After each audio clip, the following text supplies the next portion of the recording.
प्यारे बच्चों नमस्कार, स्वागत है आप सभी का नॉलेज प्लान पर। और नॉलेज प्लान पर हमने शुरू की है एनसीईआरटी मैथमेटिक्स की सीरीज, जिसमें हम सबसे पहले 10th +1 और +2 क्लास के मैथमेटिक्स को सोल्व कर रहे हैं। और ये सीरीज सभी विद्यार्थियों के लिए इंपॉर्टेंट है, चाहे वो सीबीएसई बोर्ड से हो या अन्य किसी बोर्ड से। और इसी सीरीज में आज हम आपके लिए लेकर के आए हैं 10 +1 क्लास का जो चैप्टर नंबर 9 है, जिसकी एक्सरसाइज 9.3 का ये सेकंड पार्ट। और सेकंड पार्ट को स्टार्ट करने से पहले जिन विद्यार्थियों ने अभी तक नॉलेज प्लान चैनल को सब्सक्राइब नहीं किया है तो सब्सक्राइब करके बेल आइकन को जरूर प्रेस कर दें, ताकि प्रत्येक वीडियो का नोटिफिकेशन आप तक पहुंचता रहे।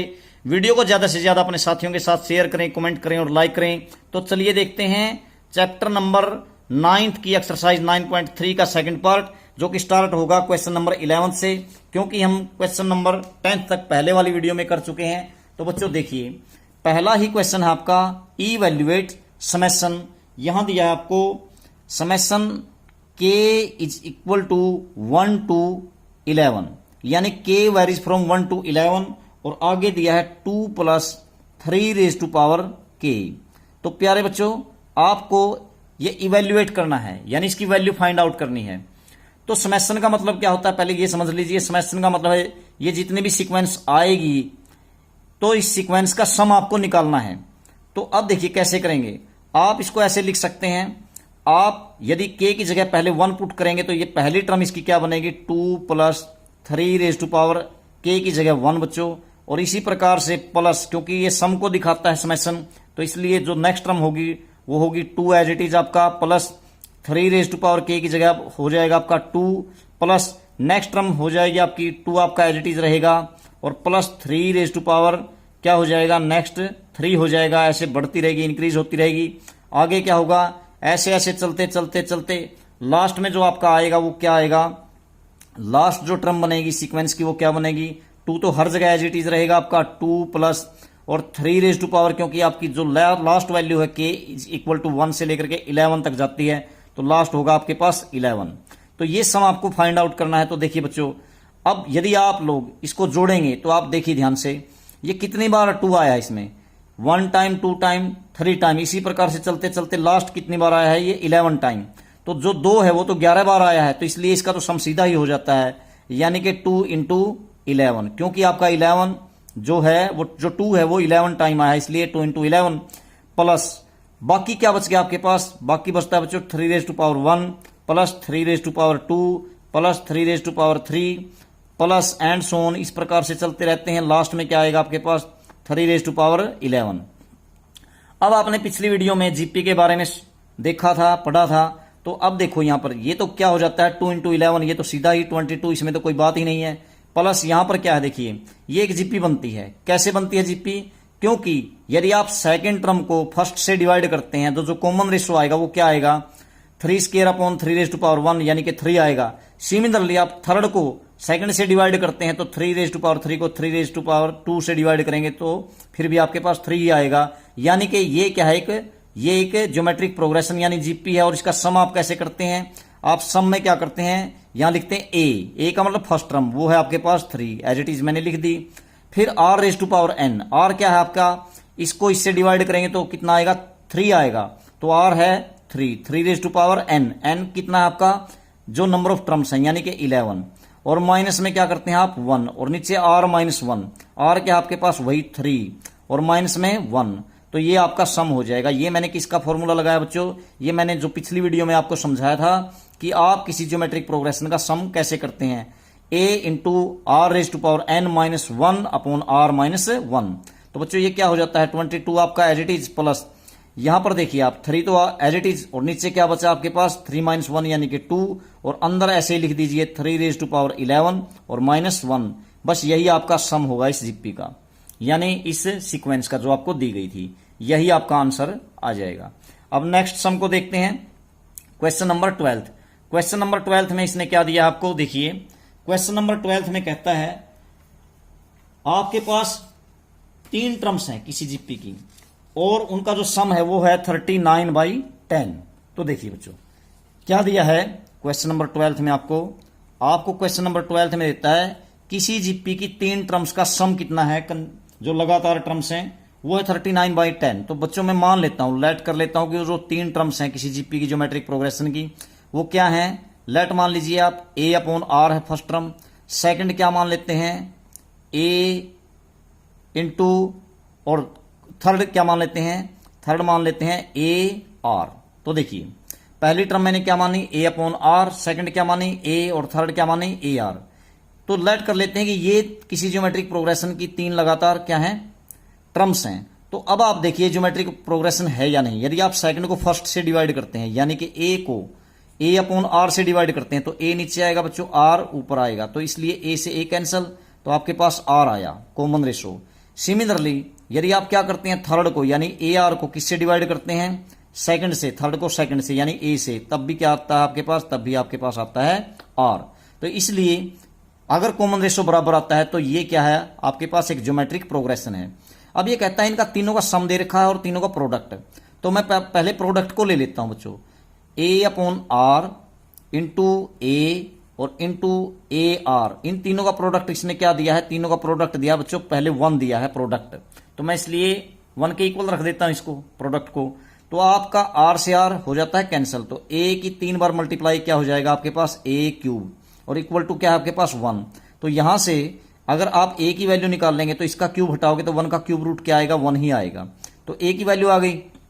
अब आप क्या कीजिए, अब कहता है कि इन तीनों का सम क्या है, वो है 39/10। तो आप क्या कर लीजिए, इन तीनों का सम कीजिए बच्चों, A upon R plus A R, और ये जो सम है ये कितना है, ये है 39/10, तो इसके बराबर रख दिया मैंने। अब ए की वैल्यू पुट कर दीजिए, ए की जगह कौन है आपके पास, 1 है, तो आप 1 पुट कीजिए ए की जगह। तो यहां पर हो गया 1 अपॉन आर, नीचे आगे प्लस, ए की जगह बच्चों 1 है, 1 प्लस, यहां पर भी 1 है, तो यहां क्या बचता आपके पास आर, और यहां हो गया 39/10। अब आप क्या कर लीजिए, इस साइड का एलसीएम ले लीजिए। तो प्यारे बच्चों इसका एलसीएम क्या आएगा, आर आएगा, तो पूरे का एलसीएम मैंने आर ले लिया। तो यहां पर क्या आ गया आपके पास 1 हो गया, प्लस में यहां 1 की जगह आर हो गया, प्लस आर की जगह आर का स्क्वायर हो गया जब एलसीएम लेोगे तो, इक्वल टू 39/10। अब क्या कर लीजिए, बाई क्रॉस मल्टीप्लीकेशन, आप क्रॉस मल्टीप्लाई कीजिए बच्चों। यहां क्या हो जाएगा, 10 की कीजिए, 10 की 1 के साथ 10 प्लस 10 की आर के साथ 10 आर प्लस 10 आर स्क्वायर, और इज इक्वल टू क्या हो गया, 39 की आर के साथ 39 आर, ऐसे आ गया क्रॉस मल्टीप्लाई। अब क्या करो, आप इसको 39 आर को इधर ले आइए। तो पहले मैं जो बड़ी पावर है उसको लिख देता हूं, यानी 10 आर स्क्वायर को लिख देता हूं मैं, 10 आर स्क्वायर, प्लस में फिर मैं 10 आर को लिख लेता हूं, 10 आर, फिर 39 आर को मैं इधर ले आता हूं, माइनस 39 आर, और फिर ये प्लस का 10 था उसको लिख लेता हूं, और मैं इसको इधर ले आया तो यहां बच गया आपके पास 0। तो ये आर में क्वाड्रेटिक बन जाएगी, क्या बनेगी, क्या बना, 10 आर स्क्वायर, फिर इसमें से ये माइनस करोगे तो 29 आर माइनस का बच जाएगा प्लस 10 इज इक्वल टू 0, ये बन गया। अब ये आर में क्वाड्रेटिक है तो इसके फैक्टर बनाइए, पहले और लास्ट की मल्टीप्लाई करोगे तो 100 आएगा और सम माइनस 29 आर आना चाहिए।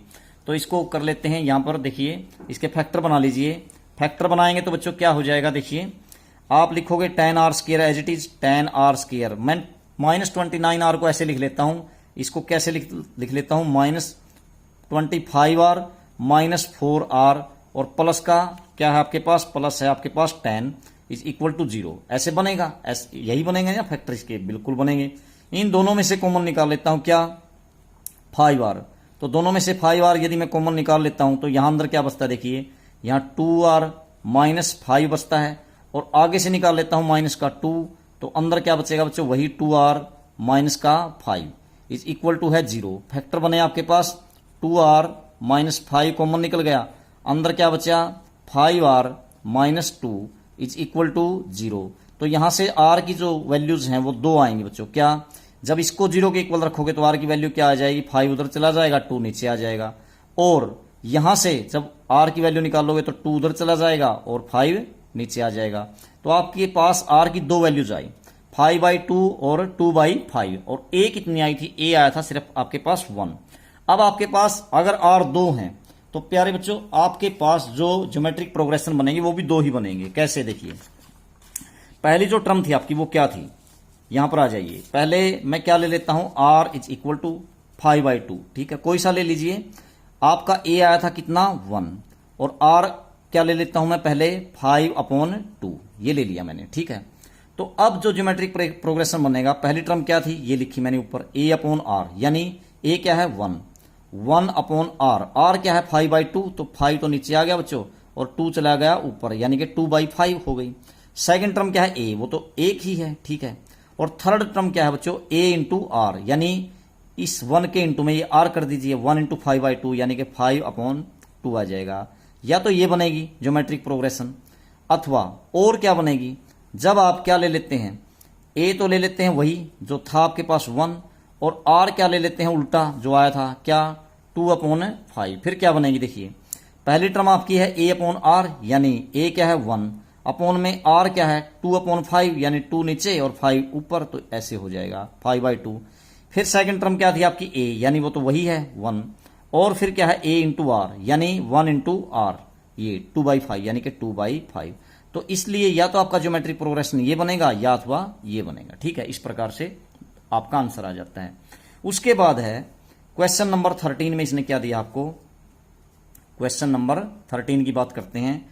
13 में देता है आपको क्या, ये कहता है कि आप क्या करो, कोई जीपी है क्या 3, फिर 3⁻1, फिर 3 का स्क्वायर, ऐसे 3⁻3। इसमें क्या कहता है बच्चों, इसमें कहता है कि how many terms of the given GP are needed to give the sum 120। आपको इसका जो सम है वो क्या करना है बच्चों, वो सम जो दिया है इसने दिया है 120, 120। तो ये जो है सम 120 निकालने के लिए आपको इसकी कितने नंबर ऑफ टर्म्स की आवश्यकता है, जरूरत है। तो यहां पर ए कितना प्यारे बच्चों, ए है यहां पर 3, और आर कितना है, आर कैसे निकालते हैं आप, सेकंड टर्म को क्या करते हैं यहां पर, एक मिनट, यहां जो है 3⁻1 या 3 तो एक ही चीज है बच्चों, इसमें से एक ही ले लीजिए आप, तो 3 की 1 कह लीजिए या 3 कह लीजिए, एक ही है यहां पर, ठीक है। अब आर कितना है, आप सेकंड टर्म को फर्स्ट से डिवाइड करेंगे, 3 स्क्वायर को 3⁻1 से, तो 3 ही आएगा। तो आपके पास ए हो गया 3, आर हो गया 3, और ऐसा नहीं ये रहा। तो आप जीपी का जो सम है वो कैसे निकालते हैं, जीपी के सम का जो फार्मूला है वो क्या है, Sn is equal to a into r⁻n -1 upon में r-1। ऐसे करते हैं या नहीं करते, बिल्कुल करते हैं। और ये जो सम है ये है किसके बराबर, ये 120 के। तो आप क्या कर लीजिए, ये वैल्यूज रख दीजिए इसमें। ए की जगह क्या है आपके पास 3, r⁻n यानी कि क्या है आपके पास r 3⁻n है, और माइनस में 1 है, नीचे r-1 यानी 3 - 1 क्या हो गया 2, मैं यहां पर लिख देता हूं, और उधर है आपके पास 120। तो अब आप क्या करेंगे, ये 3/2 को उधर ले जाइए आप, तो यहां बचता क्या है आपके पास 3⁻n -1, और उधर जाएगा तो 120, और 3 तो आएगा आपका नीचे, मल्टीप्लाई में है 2 जाएगा आपका ऊपर क्योंकि डिवाइड में था, तो यहां पे आ जाएगा आपके पास 40। तो ये बना क्या, इस -1 को उधर ले जाइए आप, तो यहां पर क्या बचेगा, सिर्फ आपके पास 3⁻n, और ये -1 को उधर ले जाइए, यहाँ पे 40 दूनी 80 और +1 यानी कि 81, और इसको आप लिख सकते हैं क्या 3 की पावर में 3⁻4, 3 की पावर 4 81 तो आता है आपका। तो यहां पर 3 की n 3 की 4 के बराबर है, तो बेस सेम है और दोनों चीजें इक्वल हैं तो पावर भी बराबर होंगी। तो दिस इंप्लाइज आपके पास जो n है वो n क्या आया आपके पास, n आया यहां से 4। तो आपका n ही आपको फाइंड करना था। इसमें यह पूछा था कि इसकी कौन सी जो टर्म है वो मतलब कितने टर्म्स का सम कितना है, सम है 120 है, 120 है। तो आप क्या बोलोगे, 4 जो टर्म्स हैं, 4 टर्म्स का जो सम आएगा वो 120 आएगा। तो इस प्रकार से आपका आंसर हो जाता है। नेक्स्ट क्वेश्चन है क्वेश्चन नंबर 14। तो क्वेश्चन नंबर 14 में ये क्या देता है देखते हैं। क्वेश्चन 14, तो क्वेश्चन नंबर 14 में इसने क्या कहा आपको, ये कहता है कि आप क्या करो भाई, आपके पास कोई जीपी है, उसकी पहली 3 टर्म्स का सम है 16, और अगली जो 3 टर्म्स हैं उनका जोड़ है कितना 128, ठीक है। तो आपको निकालना क्या है, determine the first term and the common ratio and the sum to n terms of the GP. तो देखिए बच्चों, इसने क्या दिया कि पहले 3 टर्म्स का जोड़ है 16, तो आप लोग क्या करो S3 का फार्मूला लगाओ बच्चों। पहले 3 टर्म का जोड़ कैसे निकालते हैं, S3। तो यदि मैं S3 निकालता हूं कैसे निकलेगा, अगर फर्स्ट टर्म को मैं A मान लेता हूं और कॉमन रेशियो को मैं R मान लेता हूं, तो S3 क्या आएगा, फिर वही फार्मूला A इंटू, ठीक है, A इंटू फिर क्या लिखोगे आप R⁻n यानी कि R⁻3 -1 अपॉन R-1। ये किसका फॉर्मूला हो गया, ये हो गया किसी जीपी की पहले 3 टर्म का सम का फॉर्मूला, ये बन जाता है, ठीक है। ए इंटू जो रेशो है, कॉमन रेशो आर मान रखा है मैंने, फर्स्ट टर्म को ए माना है, are raise to power n, यानी कि नंबर ऑफ टर्म कितनी है 3 है आपके पास, -1 अपॉन आर -1। और ये तो आपको दे रखा बच्चों, ये कितना दिया है, ये दिया है इसने कितना 16, ठीक है। तो 16 के इक्वल रख देते हैं इसको। तो अब देखो, अब इसको मान लेते हैं इक्वेशन नंबर फर्स्ट ऑफ, ठीक है। अब ये कहता है कि आपकी नेक्स्ट जो टर्म्स 3 टर्म्स हैं उनका जोड़ कितना है 128, 128। तो अगले 3 टर्म का जोड़ हम सीधे सीधे तो निकाल नहीं सकते, तो सम ऑफ नेक्स्ट 3 टर्म कैसे निकाल लें, सम ऑफ नेक्स्ट 3 टर्म्स, अगले 3 टर्म्स का, तो 3 टर्म्स। तो ये कैसे निकलेगा बच्चों, ये निकलेगा यदि मैं क्या करूं, पहली 6 टर्म के जोड़ में से क्या कर दूं S6 में से, और पहली 3 टर्म का जोड़ क्या कर दूं माइनस कर दूं। पहली 6 टर्म के सम में से पहली 3 टर्म का यदि सम माइनस कर देता हूं तो ये किसका सम बच जाता, अगली 3 टर्म का सम बच जाता है। तो ये अगली 3 टर्म का सम हो गया, तो इसलिए मुझे ऐसा करना पड़ेगा। तो क्या बनेगा देखिए, S6 में से S3 घटाइए आप, S6 क्या बना, वही फॉर्मूला क्या, A into r raise to power n, आपने कॉमन रेशो r माना है, और n क्या है आपके पास 6 -1 अपॉन r -1, ये आ गया आपके पास S6। और इसमें से क्या घटाना है आपको S3, यानी कि पहली 3 टर्म का सम, तो वो क्या है A into r raise to power 3 होगा, और -1 अपॉन r -1 होगा, ठीक है। तो इस तरह से घटाने से आ जाएगा आपके पास सम ऑफ नेक्स्ट 3 टर्म्स। तो अब इनमें से क्या कर लीजिए, इन दोनों में से कॉमन निकाल लीजिए बच्चों, क्या, एक तो a निकलता है और नीचे क्या निकलता है अपॉन में r -1, मैंने ये कॉमन निकाल दिया। तो अंदर देखिए क्या बचा, यहां तो ये बचा r रेज टू पावर 6 और माइनस में 1। अब इसको खोलिए, ये तो कॉमन में आ गया था बाहर, तो माइनस का r रेज टू पावर 3 बचेगा और प्लस का हो जाएगा आपके पास 1, ये आ गया। अब यहां से देखिए, इससे ये हो गया आपके पास कैंसिल, ठीक है। तो और ये जो सम है ना, ये किसका सम निकाला आपने, नेक्स्ट 3 टर्म्स का सम निकाला है। ये किसके बराबर दिया था इसने, ये दिया था 128 के, तो इसलिए मैं इसको 128 के इक्वल रख देता हूं, ठीक है, 128 के बराबर। यही तो कहा था इसने, अगले 3 टर्म का सम। तो अब देखिए ये बना क्या, अब यहां से आप लोग क्या कर सकते हैं, चाहे तो यहां से r की क्यूब कॉमन निकाल सकते हैं, बिल्कुल निकाल सकते हैं। तो a तो अंदर है ही, और आपने निकाल दिया r की क्यूब ऊपर से कॉमन, और नीचे आपके पास वही r -1। तो देखो बच्चों क्या बचा, यहां r की क्यूब निकालोगे तो r की कितनी बचती है, यहां पर बचती है r का स्क्वायर, बचेगा या नहीं बचेगा, या r स्क्वायर कॉमन निकाल दीजिए बच्चों, आप आपकी मर्जी है। वैसे r की क्यूब भी निकाल सकते हैं, r का स्क्वायर भी निकाल सकते हैं। यदि मैं क्या निकालूं, उचित क्या रहेगा वो देखना जरूरी है। तो यहां पर देखिए r की 6 -1 था और r -1 था, और इसमें से मैंने 3 का घटाया था, तो ये r की 3 था, ठीक है, बिल्कुल सही है। तो अब देखिए मैंने निकाल दिया इनमें से r की 3, तो बच्चों यहां पर क्या बनेगा, देखिए यहां पर बचेगा आपके पास r की का स्क्वायर बचेगा ना, ठीक है, नहीं 3 ही बचेगा। क्यों बचेगा, देखिए पावर की पावर के साथ मल्टीप्लाई सम बनती है, तो r की 6 है, ठीक है, समझ रहे हैं बात को। और माइनस में यहां क्या बचता है आपके पास 1 बचता है, और तो कुछ बचा ही नहीं बस, और इक्वल टू है 128। इसको मान लेते हैं इक्वेशन नंबर 2, ऐसे हो गया, ठीक है। अब इसको सेकंड को आप क्या कर दीजिए, जो मैंने फर्स्ट लिखी थी उससे डिवाइड कर दीजिए बच्चों, उससे डिवाइड कर दीजिए। तो मैं इसको फर्स्ट को इसके नीचे ले आता हूं, ठीक है। तो क्या है, इसके नीचे लेके आता हूं, यहां पर लिख देता हूं मैं, यहां पे देखो क्या है आपके पास, यहां था a और फिर क्या था अंदर r रेज टू पावर 3 और माइनस में 1 अपॉन r -1 था, ठीक है, r -1 था, ये था आप इक्वेशन नंबर फर्स्ट में।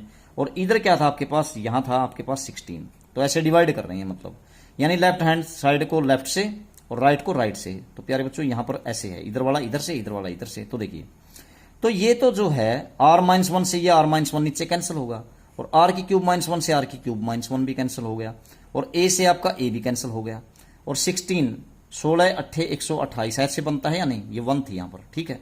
तो ऐसे डिवाइड कर दिया, तो आपके पास क्या बचा, केवल यहां पर r की क्यूब बचता है।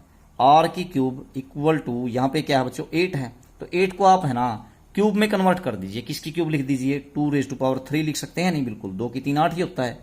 तो देखिए जब बेस पावर इक्वल है, दो चीजें बराबर हैं, तो उनके बेस भी इक्वल होंगे।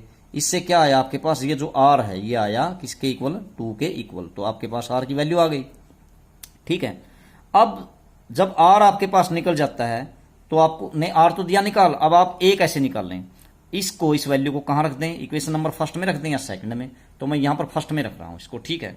तो put value of r in equation first, तो फर्स्ट में रखो आप, फर्स्ट में आर की जगह 2 रखिए, यहां पर क्या हो जाएगा देखिए, ए आपका एज इट इज रख दिया मैंने, और यहां पे 2 था, 2 की क्यूब कितना हो गया 8, 8 माइनस 1 यानी कि 7 बचता है या नहीं 7, और नीचे क्या बचा 2 माइनस 1, तो नीचे तो 1 ही बचता है, तो लिखने की आवश्यकता ही नहीं है।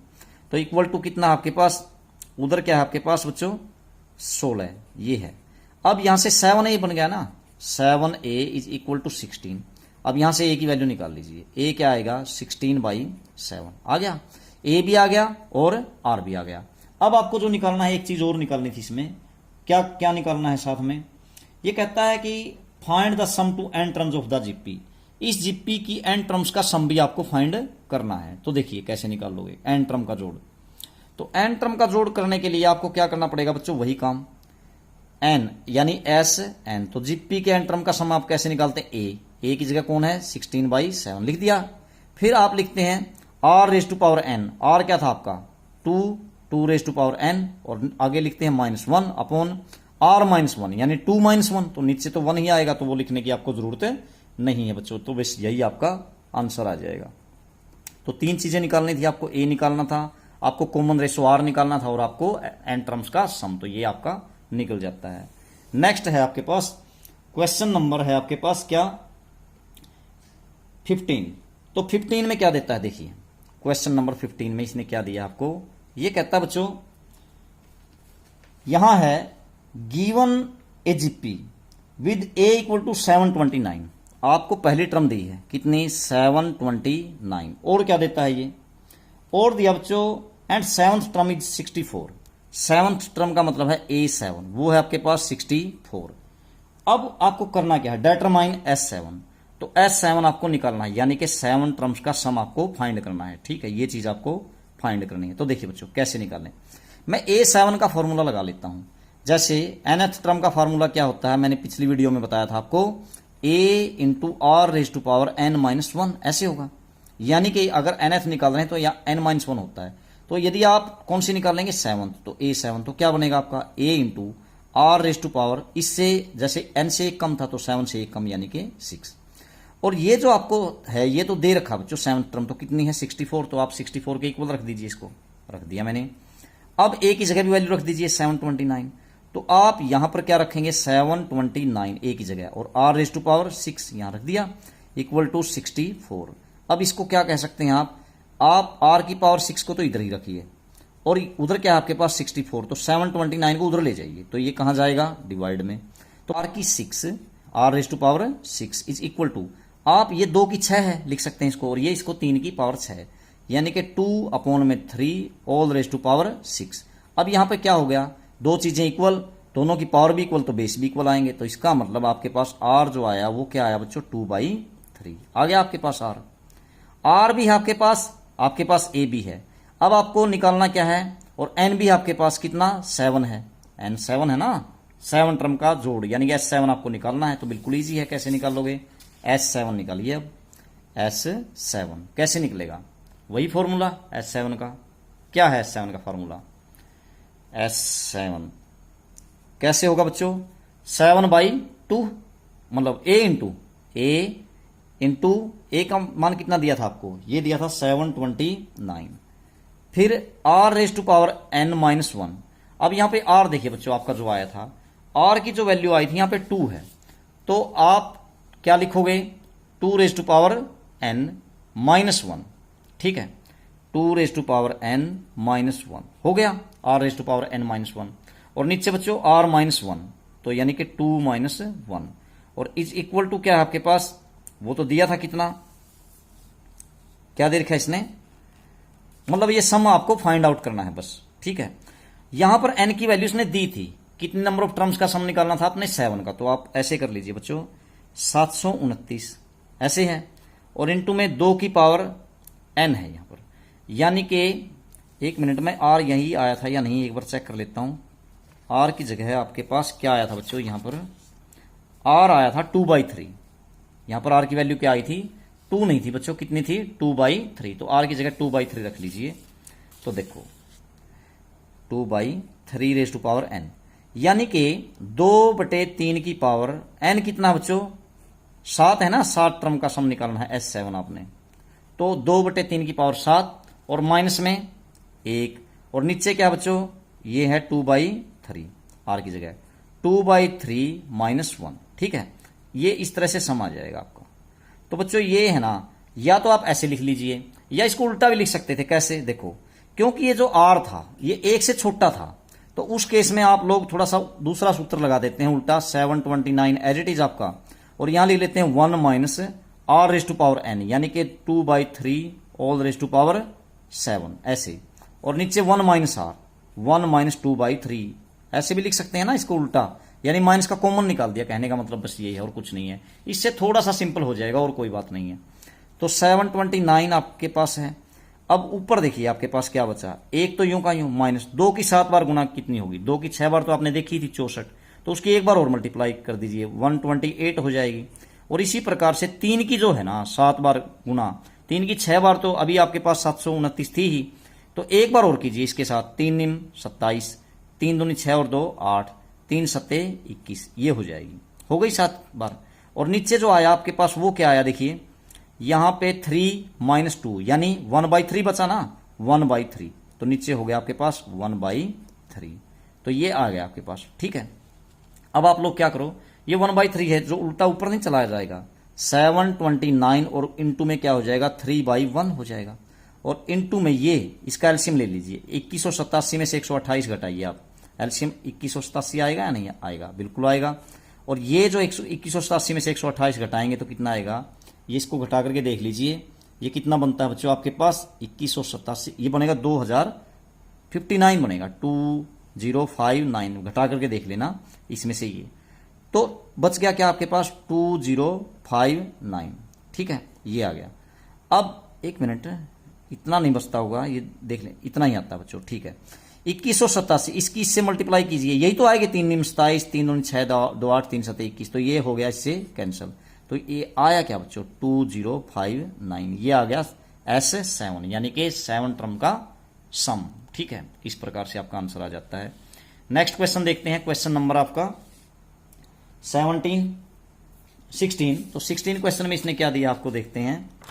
16 क्वेश्चन में देता है बच्चों क्या, कहता है कि find a GP for which sum of the first 2 terms is -4। कोई जीपी है बच्चों, उसकी पहली 2 टर्म का जोड़ कितना है -4, ठीक है। क्वेश्चन नंबर 16 है, यहां पर पहली जो 2 टर्म है उनका जोड़ कितना है -4। तो पहली टर्म 2 कौन सी होंगी, फर्स्ट तो ए ही होगी, और दूसरी क्या होगी बच्चों AR, ये हो गई ना A + AR, और कितना है ये -4, ऐसे रख दिया मैंने। अब आप लोग क्या कर सकते हैं, या तो A कॉमन निकाल दीजिए और 1 + R बचेगा, यहां पर A कॉमन निकाल दिया आपने, तो यहां बच गया 1 + R इज इक्वल टू है -4। इसको मान लेता हूं मैं इक्वेशन नंबर फर्स्ट। अब आगे क्या कहता है देखिए, पहली 2 टर्म का सम है is -4 and the 5th term is 4 times the 3rd term. जो 5वीं टर्म है वो क्या है, वो 3rd टर्म से 4 टाइम यानी कि 4 गुनी है। 5वीं टर्म निकालिए बच्चों आप, 5वीं टर्म क्या होगी, यदि यहां पर ये कब बनता है बच्चों, अगर आपने फर्स्ट टर्म को A माना और कॉमन रेशो को R माना है, तो इसलिए अब किसकी बात कर रहा है, अब ये बात कर रहा है किसकी, 5वीं टर्म की। 5वीं टर्म क्या बनेगी A × R⁴, और 3rd टर्म क्या बनेगी बच्चों A × R का स्क्वायर, एक के कम होगी ना R में, ठीक है। ये 5th हो गई, ये 3rd हो गई। ये 5th जो टर्म है ये 3rd टर्म से कितना गुना है बच्चों, ये दी है 4 टाइम। तो आप इनको इक्वल कैसे कर सकते हैं, यदि मैं 3rd को 4 से मल्टीप्लाई कर दूं तो इक्वल हो जाएंगी, तो इक्वल बन जाती हैं। अब आप यहां से क्या कर लीजिए, यहां बच्चों आप AR² से डिवाइड कर दीजिए दोनों तरफ, तो A तो कैंसिल हो गया, और R² से R², तो R का स्क्वायर बच गया। यहां बचा क्या 4 बचा, बस ये आया। यहां से फिर R की वैल्यू निकालिए आप, तो 4 के ऊपर स्क्वायर रूट आएगा, तो 4 का स्क्वायर रूट क्या आ जाएगा +-2। तो इसके आप मतलब आपके पास R की 2 वैल्यू आई बच्चों, क्या आई आपके पास R की वैल्यू, एक तो +2 और एक -2। अब आप लोग क्या करिए, पहले मैं लेट कर लेता हूं, इफ आपने R ले लिया क्या +2, ठीक है। तो अगर आप R को 2 लेते हैं प्लस का, तो यहां पर रखिए आप A × यहां पे क्या हो गया आपके पास 1 + 2 यानी कि 3 हो गया, और इज इक्वल टू है -4, तो यहां से a की वैल्यू निकालिए, तो -4 तो उधर है ही, ये 3 चला जाएगा डिवाइड में, -4/3 आई। ठीक है, तो अब जो है आपको निकालना क्या है, पहले देखिए जीपी निकालनी है आपको। तो जीपी क्या बनेगी, अब a क्या है आपके पास -4/3, r क्या है आपके पास 2, तो अब आपकी जीपी बनती क्या है, पहली टर्म -4/3 है, वो लिख देते हैं। ठीक है, सिंपल है बिल्कुल, -4/3। अब जो दूसरी होगी वो क्या होगी, a इंटू आर होगी ना, तो a और इंटू में r, यानी कि 2 किससे मल्टीप्लाई करो a के साथ, -8/3। ठीक है, उससे अगली क्या होगी बच्चों, उससे अगली होगी, फिर आप लोग क्या करते हैं, पहली a फिर ar फिर a इंटू आर का स्केयर, तो a तो ये है और r का स्केयर क्या होगा, 2 का स्केयर 4, 4 किसके साथ मल्टीप्लाई करोगे तो -16, 4 चौके 16 और अपॉन में 3। इस प्रकार से आपकी जीपी बनेगी अगर आप r की जगह 2 लेते हैं। ठीक है, अब यदि r की जगह क्या आया था, एक -2 भी आया था, तो एक तो a आंसर होगा आपका, और इफ अगर आप r लेते हैं क्या, -2, फिर देन आपका a क्या आएगा, देखिए अब वहां पे रखिए जो था आपके पास पहली इक्वेशन में, a की जगह आप लोग a रखेंगे 1 और r की जगह आपने -2 लिया है ना, तो a इंटू 1 -2 रखेंगे आप यहाँ पे, a इंटू 1 -2, r की जगह आपका क्या है -2 और इज इक्वल टू आपके पास -4, ये है। ठीक है, तो यहां पर क्या बचता है, -1 बचा ना, तो -1 की a के साथ ये हो गई -4, तो a क्या आया आपके पास 4 आ गया। अब देखो बच्चों, आपका r ये है, 4 ये है, तो अब जीपी बनाइए आप, तो जीपी क्या बने, a, पहली टर्म a होगी 4 हो गई, दूसरी टर्म क्या होगी ar, यानी कि 4 गुना में -2, माइनस का 8 हो गया, फिर ar का स्केयर, यानी कि क्या करोगे आप, a तो ये और r का स्केयर -2 का स्केयर 4, 4 गुना 4 क्या हो गया 16, फिर a अगली क्या होगी फोर्थ, ar की क्यूब, तो r की क्यूब -2 की क्यूब -8 और इसके 4 के साथ मल्टीप्लाई -32, तो इस प्रकार एक प्लस एक माइनस, एक प्लस एक माइनस, इस प्रकार से आपकी जीपी बन जाती है। तो ये 2 जीपी बन जाएंगे, एक ये और एक ये। ठीक है, तो उसके बाद है आपका क्वेश्चन नंबर क्या 17। तो 17 क्वेश्चन में क्या देता है, ये देखिए क्वेश्चन नंबर 17। तो 17 में दिया बच्चों इसने क्या, ये दिया है कि if the 4th 10th and 16th term of a GP are x y z, prove that x y z are in GP. तो देखिए एक तो 4th टर्म दी है बच्चों किसी जीपी की, एक 10th और एक 16th, तो 4th कैसे निकालोगे, अगर आप फर्स्ट टर्म को a मान लेते हैं, कॉमन रेशो को r, तो 4th क्या बनेगी आपकी, 4th टर्म बनेगी a r की क्यूब। ठीक है, ये कितनी दी है, ये देखिए बच्चों x, और इसी तरह से कौन सी 10th, तो 10th टर्म को कैसे लिखोगे आप, ऐसे ही a 10, तो वो कितनी होगी आपकी a r raise to power 9 होगी, वो दिया इसने y। ऐसे ही क्या दे रखी है इसने 16th, यानी कि a 16, वो क्या बनेगी a r raise to power 15, ऐसे बनेगी, वो क्या दी है इसने z, ये 3 दे दी बच्चों। अब आपको क्या दिखाना है, prove that x y z are in GP, आपको प्रूव करना है कि ये जो x y z बनी है ना, x y और z, ये भी क्या बनेगी एक जीपी।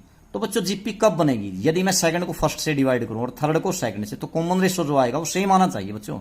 तो इसका मतलब आप y का x के साथ रेशो निकालिए, y का x के साथ निकालिए बच्चों, y अपॉन में x।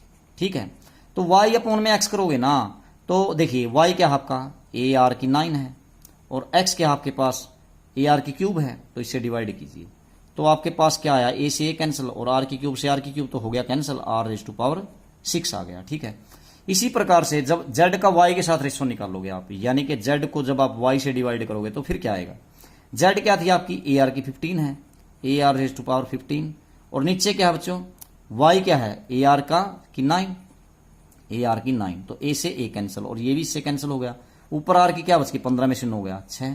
तो देखो y का x के साथ और z का y के साथ जो रेशो आया वो सेम आ रहा है, क्या r रेज टू पावर 6, तो इसलिए x y z भी क्या बना रही है, एक जीपी बना रही है, तभी तो इनका कॉमन रेशो सेम आ रहा है। ठीक है, तो इसलिए ये भी क्या है एक जीपी है। ठीक, यानी ज्योमेट्रिक प्रोग्रेशन है, यही बात आपको प्रूव करनी थी। उसके बाद क्वेश्चन नंबर 18 में इसने क्या कहा है आपको, क्वेश्चन नंबर 18 में आपको देता है, क्या करो आप, find the sum to n terms of the sequence 8 88 8 88, ऐसे दे रखा बच्चों इसने, देखिए कैसे दिया है इसने, कहता है कि आपके पास एक सीक्वेंस है, उसकी n टर्म्स का सम फाइंड करना है। तो देखिए क्वेश्चन नंबर 18 में देखो बच्चों, यहां दे रहा है ये 18 में आपके पास एक सीक्वेंस है। सीक्वेंस की टर्म्स कैसे दे रखी है बच्चों? पहली है 8, फिर 88, फिर 8 8 8, फिर 4 टाइम 8 है। और इसका जो सम है आपको क्या करना है, अप टू n टर्म्स तक करना है, ठीक है, n टर्म्स तक इसका सम निकालना है। तो बच्चों देखो कैसे निकाल लेंगे। सबसे पहले हम इसको एक ऐसी सीक्वेंस में बदलेंगे जिसका सम हम निकालना जानते हो। तो बच्चों क्या कर लीजिए, इस पूरी सीक्वेंस में से आप क्या कर लीजिए, 8 कॉमन निकालिए। तो यहां 1 बचेगा, यहां पर 11 बचेगा, 11 8 88, यहां पर 111 है, और यहां पर 1 1 1 1 प्लस अप टू कहां तक है, n टर्म्स तक। ऐसे बचेगा या नहीं बचेगा, n टर्म्स तक, ठीक है। अब इसको और थोड़ा सिंपल कर लीजिए। अब भी सम निकालना इतना आसान नहीं है इसका, यानी एक ऐसी सीक्वेंस में जिसका आप सम निकालना जानते हो। तो देखो आप क्या कर लीजिए, इस सीक्वेंस को 9 से मल्टीप्लाई और 9 से डिवाइड कर दीजिए। तो मैं यहां पर पहले क्या कर रहा हूं, पूरी को 9 से डिवाइड कर दिया मैंने। तो अब 9 से मल्टीप्लाई करोगे तो यहां पे 9 आ जाएगा, यहां पर 11 99, फिर इसकी 9 से 999, ऐसे ही 9999 अप टू n टर्म्स तक ऐसे ही चलेगा या नहीं, बिल्कुल चलेगा, ऐसे होगा, ठीक है। ये हो गया सम इसका, ठीक है। अब इसका सम निकालने के लिए क्या करना चाहिए हमें, 8/9 को एज इट इज इसको लिख लीजिए, 9 को 10 - 1 लिख दिया, प्लस अब इसको लिखिए किसको, 99 को 100 - 1, यानी कि लिख दीजिए 10 का स्क्वायर -1। अब भी तो ये 100 - 1 ही है, 100 - 1 99, प्लस इसको 999 को लिखिए 1000 - 1, यानी कि 10 की पावर क्यूब 1000 हो गया, माइनस में 1, प्लस नेक्स्ट को लिखिए इसको 10 की 4, यानी कि 10,000 माइनस में 1, ऐसे लिख सकते हैं ना इसको, ठीक है। प्लस में अप टू कहां तक, n टर्म्स तक चलेगा ये सम, ठीक है, अप टू n टर्म्स तक, ठीक है, टर्म लिख लेना है यहां पे। तो देखो अब इसका सम जब आप करोगे ना तो कैसे करोगे, 8/9 एज इट इज। अब देखो ध्यान से बच्चों, ये जो 10 है, 10 इसको ऐसे नहीं लिख सकता क्या मैं, पहले लिख लीजिए 10 प्लस 10 स्क्वायर प्लस 10 की क्यूब प्लस 10⁴। ये कहां तक चलेगा, अप टू ये चलेगा n टर्म्स तक, n टर्म्स तक तो ये चला आपका, ठीक है, ये 10 की पावर जो है, ठीक है। लेकिन -1 है ना, देखो ये कितनी बार आएगा, हर जगह -1 आएगा, ये भी तो n बार आएगा। क्यों, अगर मान लीजिए ये 5 बार होता तो ये आपका जोड़ क्या बनता, -1 का, तो -5, 10 बार होता तो -10, 17 बार होता तो -17, इस तरह से। लेकिन ये -1 कितनी बार है बच्चों, ये n बार है ना -1 भी, तो इसलिए इनका जोड़ क्या बना, जैसे 17 बार होता तो -17 बनता, 18 बार होता तो -18 बनता, तो n बार है तो इनका सम कितना बनेगा, -n। तो इसलिए ये जोड़ तो ऐसे आएगा ही आएगा। अब माइनस में क्या आएगा, लास्ट में n आएगा या नहीं आएगा, बिल्कुल आएगा, ठीक है। जो एक है माइनस का वो n टाइम है, ठीक है, तो माइनस में n आएगा। अब इसका मतलब क्या हुआ, 8/9 तो एज इट इज आपका, और ये जो बनती है ये आपकी बन गई जीपी, क्योंकि इसको इससे डिवाइड करोगे तो 10 आएगा, इसको इससे डिवाइड करोगे तो 10 आएगा, तो कॉमन रेशियो इक्वल है। तो जीपी का सम आप कैसे निकालते हैं, इसका कर लीजिए, a 10, फिर आप क्या करते हैं, r की पावर n, r कितना बनता है, इसको इससे डिवाइड करेंगे 10, 10 की पावर n है, n तक जोड़ ही करना है, -1, तो 10 की पावर n -1, तो इन्हीं का तो सम करना आपने। और नीचे r -1, यानी कि क्या, r कौन है, 10 10 -1 कितना आया, 9, मैं इसको यहां लिख देता हूं, 9 को लिख दिया। और अब देखो ये तो हो गया इनका सम, ठीक है बच्चों। और फिर क्या है लास्ट में है -n, और ये ध्यान रखना, ये जो 8/9 कॉमन है ये इसमें से भी है कॉमन, ये देखो ऊपर देख सकते हैं आप। तो इसलिए आप लोग क्या कर दीजिए बच्चों, इनकी मल्टीप्लाई कीजिए। आप मल्टीप्लाई करोगे तो 10 8 80, 80 अपॉन में 99 81 99, ठीक है। और 10 की पावर n -1, तो यूं का यूं। अब इस 8/9 की इसके साथ तो मैंने कर दी, उसके साथ भी करो, माइनस में n के साथ, 8/9n, तो यही आपका सम आएगा इस सीक्वेंस का, ठीक है। उसके बाद आगे है जो आपका क्वेश्चन है, question number 19, find the sum of the products of the corresponding terms of the sequences 2 4 8। देखिए क्वेश्चन नंबर 9 इसमें जो भी है आपका 19th में, ये देता क्या है, आपके पास दो सीक्वेंस हैं बच्चों, किस तरह की, एक है 2 4 8 16 एंड 32, क्वेश्चन नंबर है आपके पास 19। तो इसमें देता है एक सीक्वेंस है, पहले दिया इसने 2, फिर उसके बाद बच्चों 4, फिर उसके बाद 8, फिर दिया इसने 16 एंड 32। एक तो ये सीक्वेंस है, दूसरी सीक्वेंस और दे दी इसने, क्या ये कहता है कि दूसरी है 128 32 1, यहां पे इसकी सीधे में लिख लीजिए 128, फिर यहां पर 32 32 दिया इसने, ठीक है। फिर दिया 8, फिर दिया बच्चों 2 एंड 1/2, ऐसे हैं ये जो सीक्वेंस है। ये दोनों का ये कोरस्पॉन्डिंग जो टर्म्स हैं इनकी, 5 ही ऊपर वाले में 5 नीचे वाले में, उनका जो सम है वो आपको फाइंड करना है। तो बच्चों देखिए इनका प्रोडक्ट कर लीजिए और सम कीजिए। 128 की 2 से 256 आएगा, फिर प्लस में 4 दूनी 8 4 3 12 128 आएगा, प्लस 8 की 8 से 64, फिर 16 दूनी 32 और फिर आएगा आपके पास 16, ठीक है। इसकी 1/2 की 32 से करोगे तो अब सम निकालने के लिए देखिए अब ये जीपी बन गई, ज्योमेट्रिक प्रोग्रेशन। क्यों? इसको इससे डिवाइड कीजिए 1/2, इसको इससे डिवाइड कीजिए 1/2, तो इसका मतलब ए तो है आपके पास 256 और आर कितना बच्चों, सेकंड को आपने फर्स्ट से डिवाइड किया तो कितना आया आपके पास 1/2 हो गया। और एन कितना आपके पास 5 टर्म्स हैं, तो 5 टर्म का सम कर दीजिए आप लोग। कैसे करोगे? S5 some of 5 terms. तो पहले क्या लिखोगे ए यानी 256, फिर r raise to power n या 1 minus r raise to power n, क्योंकि यहां r ये 1 से छोटा है तो इसलिए 1 को पहले लिख लीजिए 1 minus r raise to power n यानी कि 1/2 की पावर 5, ऐसे लिख दिया मैंने। और नीचे बच्चों 1 माइनस r यानी 1 माइनस 1/2 ऐसे कर दिया, ठीक है। तो देखो क्या बना, ये 256 आपका एज इट इज 256, नीचे क्या बचेगा इसमें से इसको हटाओगे तो 1/2, तो 1/2 आएगा तो उसको 2/1 लिख लीजिए आप, ऐसे कर सकते हैं। और अंदर क्या हो गया आपके पास 1 तो एज इट इज, माइनस में 1 की पावर 1 5, तो 1 और 2 की 5 कितना हो जाएगा 32, 2 की 5 बार 32 होगा। तो ये क्या बन जाएगा 256 की 2 से मल्टीप्लाई करो बच्चों तो ये हो जाएगा 512, और इनटू में 32 में से 1 घटाइए 31 बचेगा या नहीं, बिल्कुल, और 32 नीचे, तो एलसीएम लेके मैंने सब्ट्रैक्ट कर दिया इसको। अब इसको क्या कर दीजिए, काट दीजिए इसको, तो ये किस पे कटेगा, पहले 8 से कर दीजिए, 8 6 48, 3 8 चौके 32, और यहां पर भी 8 चौके 32, अब 4 16 चौके 64, 16 की 31 से मल्टीप्लाई कीजिए, 16 एकम 16, 16 3 48 और 1 49, तो 496 सम आ जाएगा, ठीक है। तो बिल्कुल आसान सम था। तो उसके बाद है आपका क्वेश्चन नंबर 20। तो क्वेश्चन नंबर 20 में क्या कहता है देखिए, 20 में कहता है आपको कि आपको क्या करना है, इसमें दिया है क्वेश्चन नंबर 20। ये कहता है बच्चों कि आपके पास क्या है, 2 सीक्वेंस हैं, एक तो है पहले ए स्मॉल और स्मॉल ए आर, दोनों स्मॉल हैं, ए आर स्केयर, ऐसे चलते चलते लास्ट जो टर्म है इसकी वो है a r raise to power n. तो ये एक ज्योमेट्रिक प्रोग्रेशन है, फर्स्ट टर्म ए है, कॉमन रेशो आर है। और इसी प्रकार से एक दूसरा और सीक्वेंस दे रखी है आपको, कैपिटल ए है यहां पर, फिर कैपिटल ए कैपिटल आर है, फिर ऐसे ही ए आर का स्केयर, ऐसे ही चलते चलते a r raise to power n है, ऐसे है बच्चों, ठीक है। अब ये कहता क्या है, ये दोनों जीपी हैं, तो कहता है कि आप जब इनका प्रोडक्ट करते हैं, ठीक है, कोरस्पॉन्डिंग टर्म्स का, तो दिखाइए कि वो भी एक जीपी बनेगा और दोनों, फिर उसका कॉमन रेशो आपको फाइंड करना है।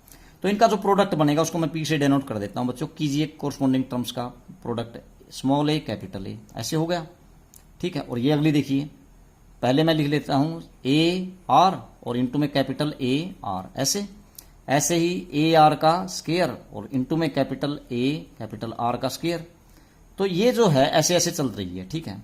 लास्ट में क्या आ रही है ए, ठीक है, are raise to power N, और capital A capital R raise to power N minus 1 है बच्चों। यहाँ पे जो लास्ट टर्म क्या होती है आपकी, एन टर्म एन माइनस 1 होती है, ठीक है।